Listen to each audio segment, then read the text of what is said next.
ఓం సాయిరాం బాబా భక్తులందరికీ కూడా నమస్కారం అండి. అందరూ కూడా సుఖంగా సంతోషంగా ఎప్పుడూ కూడా ఆనందంగా ఉండాలి అని చెప్పి ఆ బాబాగారి తరపున నేను కూడా మనస్ఫూర్తిగా కోరుకుంటున్నాను.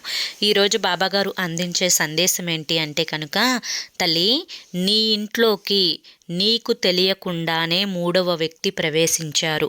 తొందరపడి నువ్వు వెంటనే ఆ వ్యక్తిని బయటకు పంపించకపోతే, ఒకవేళ నువ్వు పొరపాటున ఆదమరిస్తే నువ్వే రోడ్డున పడాల్సి వస్తుంది. ఇది గ్రహించకపోతే మాత్రం జీవితాంతం నరకాన్నే చూస్తావమ్మా అని చెప్పి ఏదో తెలియని సందేశంతో బాబాగారు మన ముందుకు వచ్చారండి. మరి బాబాగారు ఏం చెప్పినా కూడా అది మన మంచి కోసమే కాబట్టి వీడియోని ఎక్కడా కూడా స్కిప్ చేయకుండా చివరి వరకు చూడండి. అప్పుడే మీకు పూర్తి వివరాలు అనేవి తెలుస్తాయి.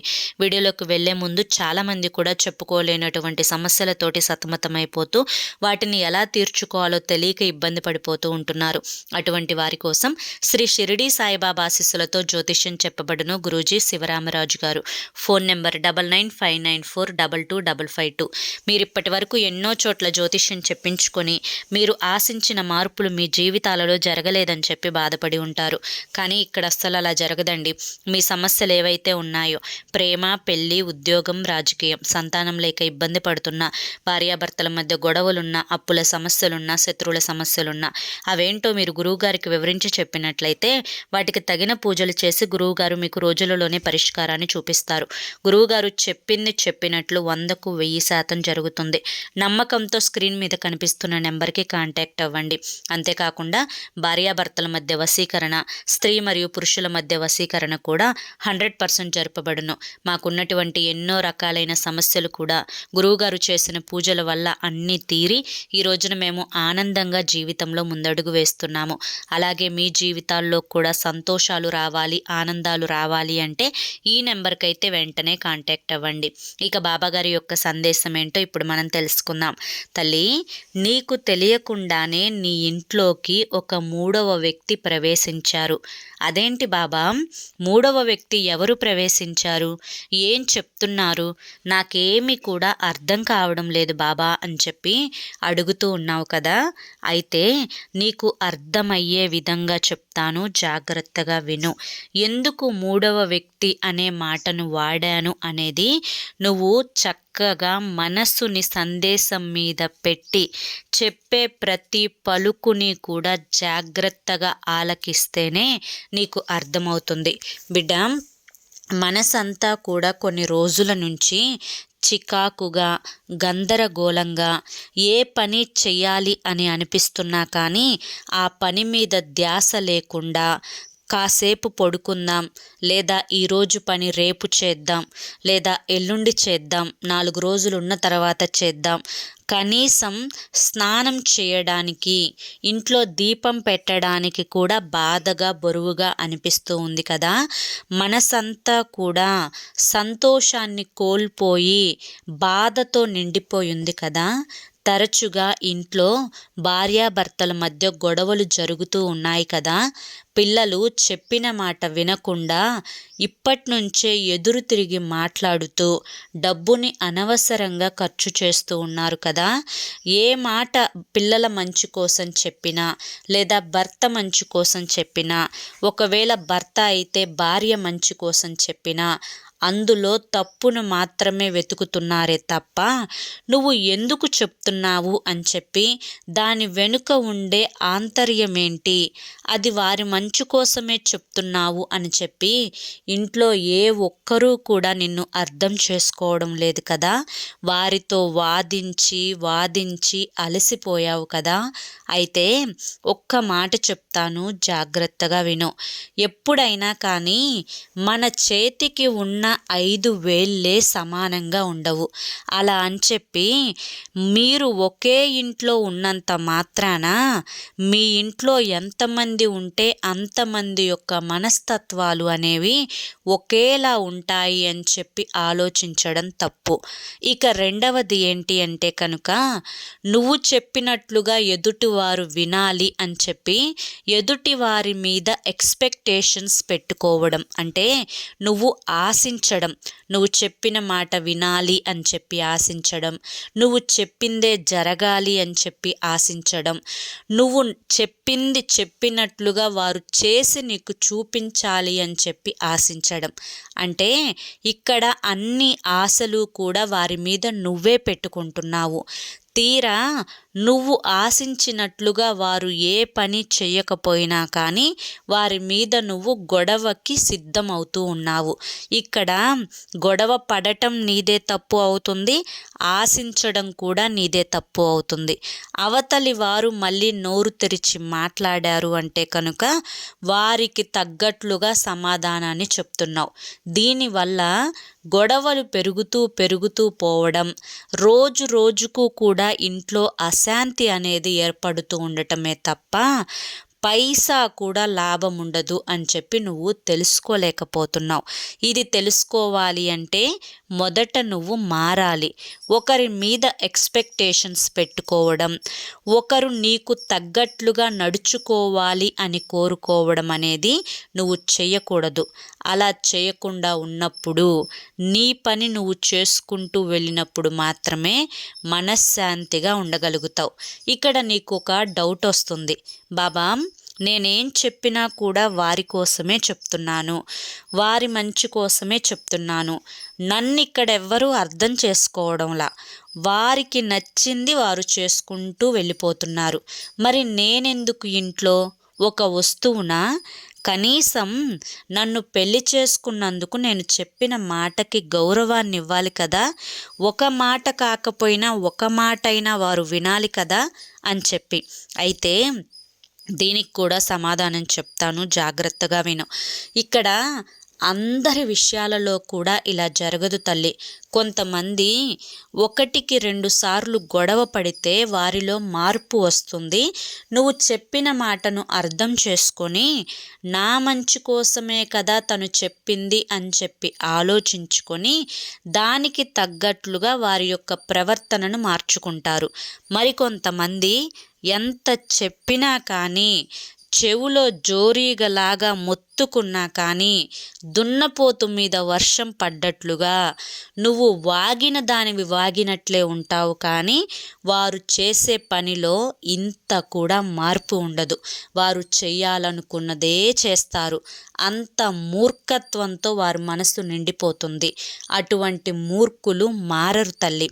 అలాగే భార్యాభర్తల మధ్య ఇలా ఒకరిని ఒకరు అర్థం చేసుకోకపోవడం వల్ల ఒకరికి కోపం వచ్చినప్పుడు మరొకరు రెచ్చిపోయి ఆ కోపానికి తగ్గట్లుగా వీరు కూడా ఆవేశంగా కోపాన్ని తెచ్చుకొని మాట్లాడటం వల్ల ఇద్దరి మధ్య ఆ యొక్క గొడవలు ఏవైతే ఉన్నాయో మితిమించి జరిగి కొట్లాటల వరకు కూడా వెళ్ళిపోయి ఇద్దరూ కూడా కొన్ని రోజులు పలుక్కోకుండా ఉంటారు. దీనివల్ల ఇంట్లో అశాంతికరమైన వాతావరణం, పిల్లలకి కూడా మనశ్శాంతి ఉండదు, పెద్దలకి మనశ్శాంతి లేకపోవడం, చేసే పనులలో శ్రద్ధ తగ్గిపోవడం, ఏ పని చెయ్యాలి అని చెప్పి అనిపించకపోవడం, మీ గొడవలు బయట జనం విని మిమ్మల్ని అలుసుగా మాట్లాడుకోవడం, మీకు నలుగురిలో గౌరవం తగ్గడం, మీరు ఎప్పుడూ గొడవ పడుతూనే ఉంటారు అని చెప్పి పిల్లలు కూడా మిమ్మల్ని చిన్నతనంగా చులకన చూపు చూడటం, ఇదంతా కూడా జరగడం వల్ల నువ్వు సాధించేది ఏంటి అని నువ్వు ప్రశ్నించుకోవాలి.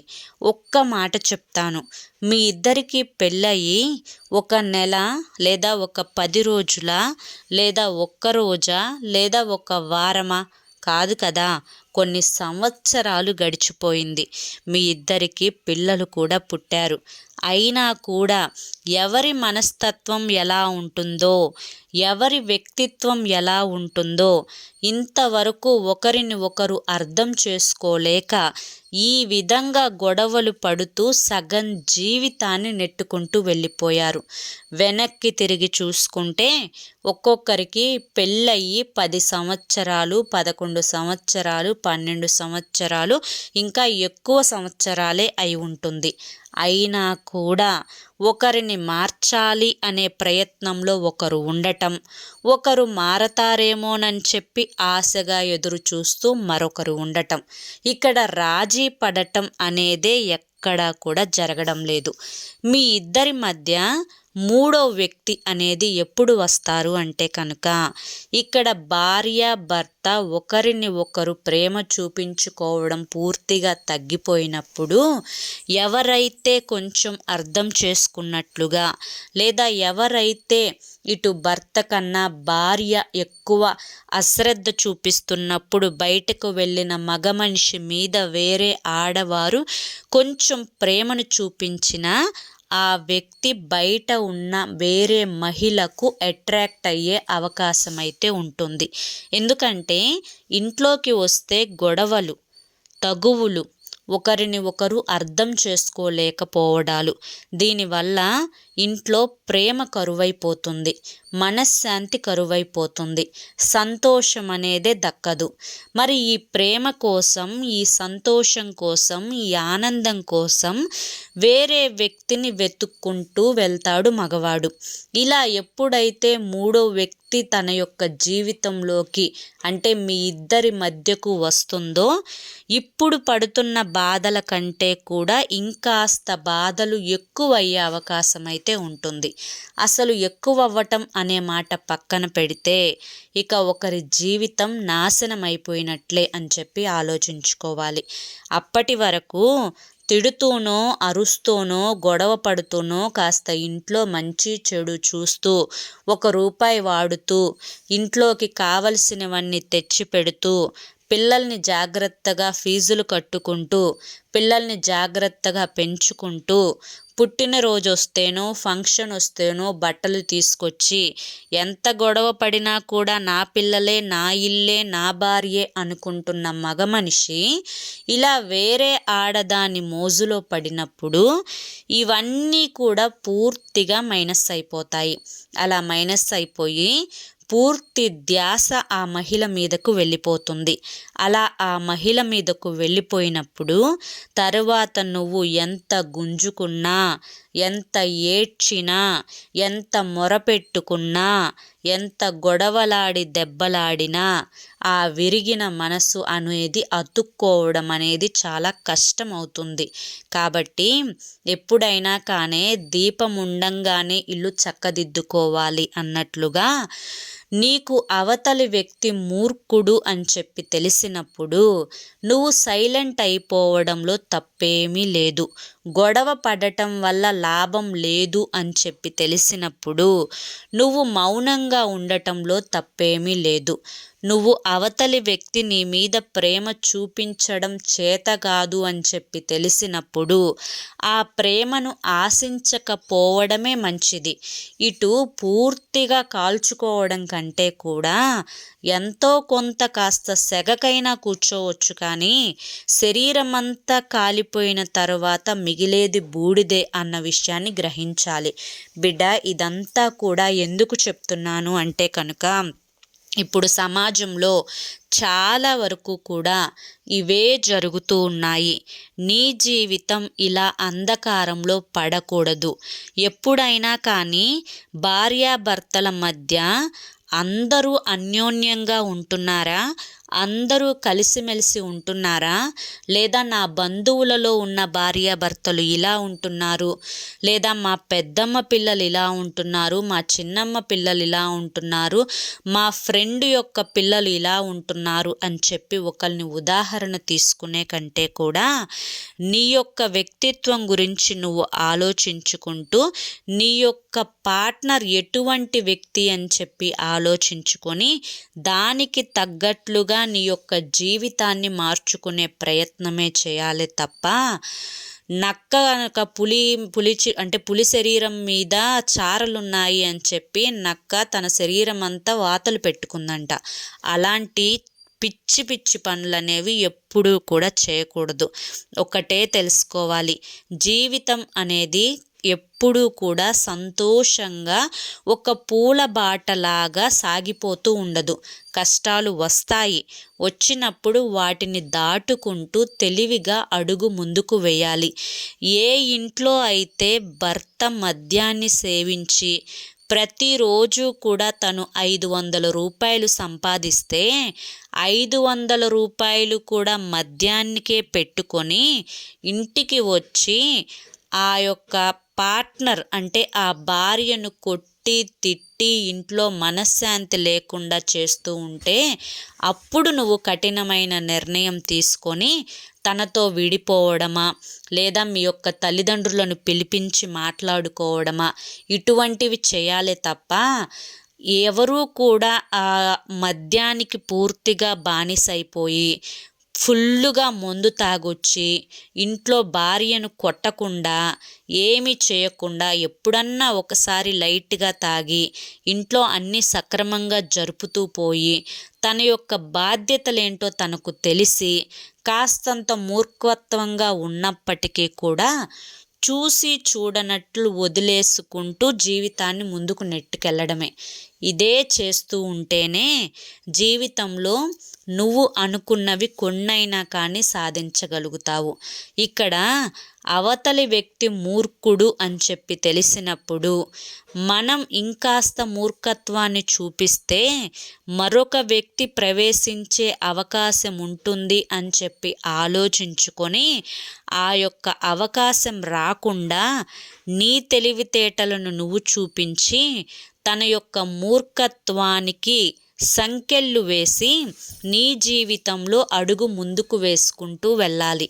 అవతలి వారు ఎంత తిట్టినా ఎంత అరిచినా ఎంత గొడవ పడినా ఎంత గొణిగినా కానీ నీ యొక్క నోరు అనేది మాట్లాడకూడదు. పన్నెత్తి నువ్వు మాట్లాడకూడదు. నువ్వు ఓర్పుగా ఉండాలి, శాంతంగా ఉండాలి. అరిచి అరిచి అరిచి అవతలి వారే సైలెంట్ అయిపోతారు. ఇది ఒక్కటి కనుక నువ్వు నేర్చుకోగలిగావు అంటే కనుక నీ జీవితంలో దాదాపుగా అన్ని సమస్యలు పోతాయి అని చెప్పను కానీ కొన్ని పెద్ద పెద్ద సమస్యలు అనేవి దూరం అవుతాయి అని మాత్రం చెప్పగలను. మరి బాబా ఇలా వెంటాడి వేధించే బాధలు ఎప్పుడూ నాతో ఉండగా ఈ యొక్క మూర్ఖపు మనిషి ఇక మారటం అనేది జరగకపోతే నన్ను నా బిడ్డలని ఎవరు అర్థం చేసుకుంటారు అంటే కనుక ఇక్కడ మూర్ఖంగా ఉన్నది ఒక్క వ్యక్తి మాత్రమే, నువ్వు నీ బిడ్డలు కాదు కదా. మీ ముగ్గురు కలిసి బాధని కానీ సంతోషాన్ని కానీ కష్టాన్ని కానీ నష్టాన్ని కానీ పంచుకునే ప్రయత్నం చేయండి. ఎవరి యొక్క తలరాతకు తగ్గట్లుగా భగవంతుడు వారి విధిని రాస్తారు. నీ విధి ఈ విధంగా ఉంది అని చెప్పి నువ్వు భావించి కొన్నాళ్ళు కనుక ఓర్పుగా ఉండగలిగితే ఖచ్చితంగా నీకు మంచి రోజులు వస్తాయి అని చెప్పి నేను చెప్తాను. అలా కాకుండా ఎదురు తిరిగి మాట్లాడి గుట్టుగా ఉండాల్సిన కాపురాన్ని నడి రోడ్డు మీద నువ్వు గుట్టు విప్పి నిలబెడితే నువ్వే అలుసైపోతావు, నీ బిడ్డలు అలుసైపోతారు, ఇటు నీ భర్త కూడా అలుసైపోతారు. చివరికి పలానా కుటుంబం రోడ్డున పడిందమ్మా అని చెప్పి చెప్పుకుంటారే తప్ప నువ్వు ఇంత మంచి కోసం పోరాడావు, నువ్వు నీ భర్తలో ఈ మార్పుని కోరుకుంటున్నావు, నీ భర్తలో ఈ అలవాటు మాన్పించాలి అని చెప్పి కోరుకుంటున్నావు, తను చెప్పింది మంచి మాటే కదమ్మా, ఎందుకు ఇంత గొడవ చేస్తున్నారు అని ఎవ్వరూ కూడా ప్రశ్నించరు. ఇక్కడ తప్పు జరిగినా ఒప్పు జరిగినా ఆడదాని వైపే ఈ సమాజం వేలెత్తి చూపిస్తుంది. నిజానిజాలు వాస్తవాలు సమాజానికి అవసరం లేదు. ఎవరైతే బయట బలగంగా కనిపిస్తారో, ఎవరైతే ఎదుటి వారికి ఎక్కువ సపోర్టివ్గా ఉండే జనం నిలబడతారో వారిదే పైచేయిగా ఉంటుంది. 100కి 100% మంది అమ్మాయిలు భర్త ఇంటి దగ్గర వచ్చే ఉంటారు కాబట్టి ఇక్కడ భర్తకి సపోర్టుగా వారి తోబుట్టువులు, వారి తల్లిదండ్రులు లేదా వారి యొక్క అన్నదమ్ములు, వాళ్ళ భార్యలు వీళ్ళందరూ ఉంటారు. కానీ ఇక్కడ ఆ అమ్మాయి ఒక్కటే ఒంటరిగా ఉంటుంది. తను ఎంత మంచి కోసం పోరాడినా కానీ అక్కడ ఉన్న జనం తనని తప్పుగానే సృష్టిస్తారు. కాబట్టి సమాజం తీరు తెలుసుకొని నిదానంగా ఆలోచించి తెలివిగా అడుగు ముందుకు వేసి జీవితాన్ని ఆనందమయంగా మార్చుకుంటావో లేదా నరకప్రాయంగా మార్చుకుంటావో అది పూర్తిగా నీ చేతుల్లోనే ఉందమ్మా. నేను చెప్పాల్సింది చెప్పాను అని చెప్పి ఈరోజు బాబాగారు మనకి చాలా చక్కటి సందేశాన్ని అందించారండి. నిజానికి చెప్పాలి అంటే ఇది అక్షర సత్యం. అర్థం చేసుకుంటే ఇందులో చాలా అర్థం ఉంది. కాబట్టి ఈ యొక్క సందేశాన్ని అర్థం చేసుకొని నచ్చింది అని చెప్పి అనుకుంటున్నాను. నచ్చింది అనిపిస్తే ఈ వీడియోకి ఒక లైక్ ఇవ్వండి. లైక్ ఇచ్చిన వెంటనే హైప్ అని వస్తుంది, హైప్ ఇవ్వండి. కింద కామెంట్ సెక్షన్లో ఓం సాయిరామ్ అని చెప్పి కామెంట్ చేయండి. మొదటిసారి మన సాయి పిలుపు ఛానల్లోకి వచ్చినట్లయితే మన ఛానల్ని సబ్స్క్రైబ్ చేసుకొని సపోర్ట్ చేయండి. మరి రేపు మరొక మంచి వీడియోతోటి మళ్ళీ కలుసుకుందాం. అంతవరకు కూడా బాబాగారి యొక్క ఆశీస్సులు మీ మీద, మీ కుటుంబ సభ్యుల మీద ఎల్లకాలం ఉండాలి అని చెప్పి మనస్ఫూర్తిగా కోరుకుంటూ సర్వేజన సుఖినో భవంతు. ఓం సాయిరామ్.